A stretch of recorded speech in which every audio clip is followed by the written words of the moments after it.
दोस्तों, अब जब हमें पार्ट 1 में समझ आ गया है कि म्यूचुअल फंड होता क्या है, इसके प्रकार कौन-कौन से हैं और इसके फायदे नुकसान क्या हैं, तो अब बारी आती है असली कदम की।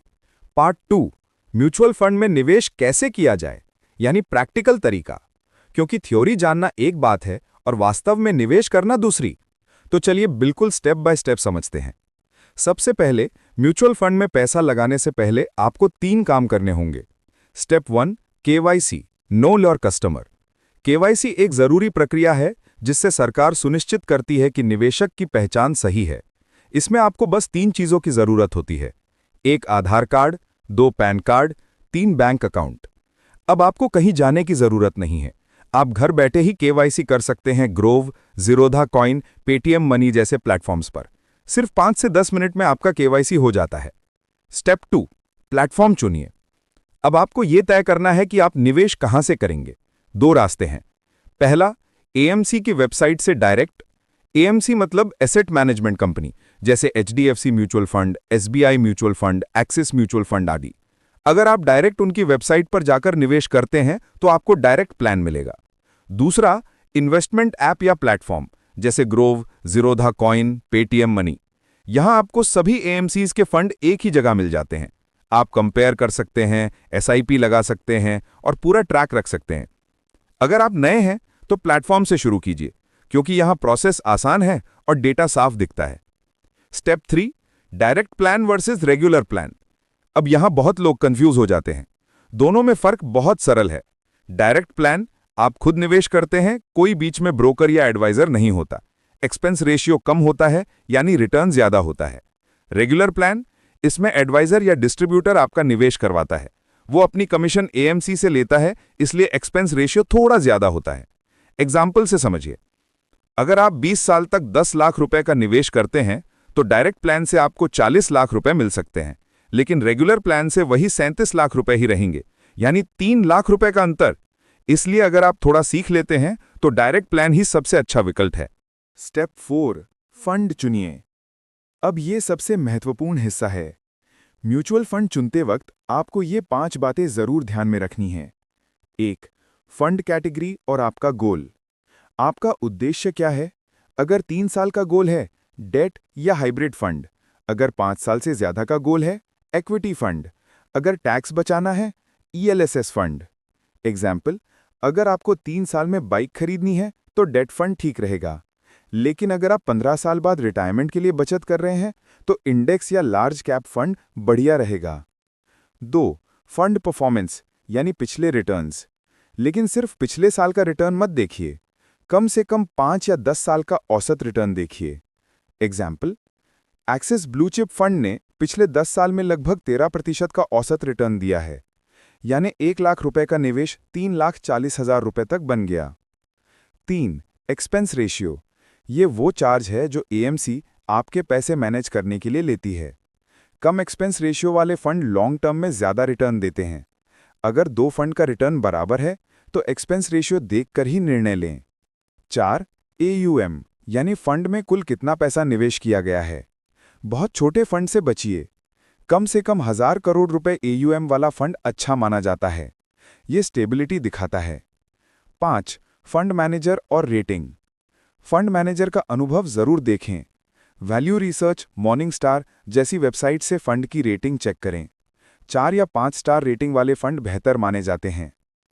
स्टेप 5, एसआईपी शुरू करें। अब जब आपने फंड चुन लिया तो एसआईपी सेट करें।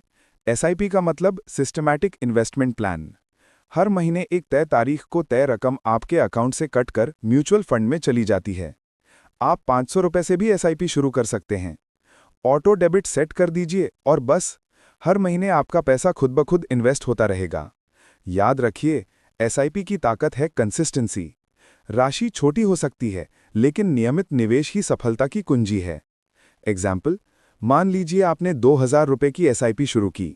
आप हर महीने यही रकम 20 साल तक डालते रहे तो कुल निवेश होगा 4.8 लाख रुपए। अगर आपको औसतन 12% रिटर्न मिला तो फाइनल वैल्यू बनेगी 19 लाख रुपए से ज्यादा, यानी 14 लाख रुपए का मुनाफा, सिर्फ नियमितता और समय की वजह से। स्टेप 6, रिव्यू करें हर 6 महीने या 1 साल में। फंड को एक बार चुनकर भूल मत जाइए। हर 6 से 12 महीने में अपने फंड का प्रदर्शन देखें। अगर कोई फंड लगातार अपने बेंचमार्क से पीछे चल रहा है तो उसे बदलें।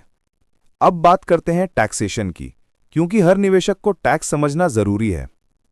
इक्विटी म्यूचुअल फंड्स, अगर आप 1 साल के अंदर बेचते हैं तो ये शॉर्ट टर्म कैपिटल गेन कहलाता है और इस पर 20% टैक्स लगता है। अगर 1 साल के बाद बेचते हैं तो लॉन्ग टर्म कैपिटल गेन होता है। इस पर 1 लाख रुपए तक का फायदा टैक्स फ्री है, उसके ऊपर 12.5 टैक्स देना होता है।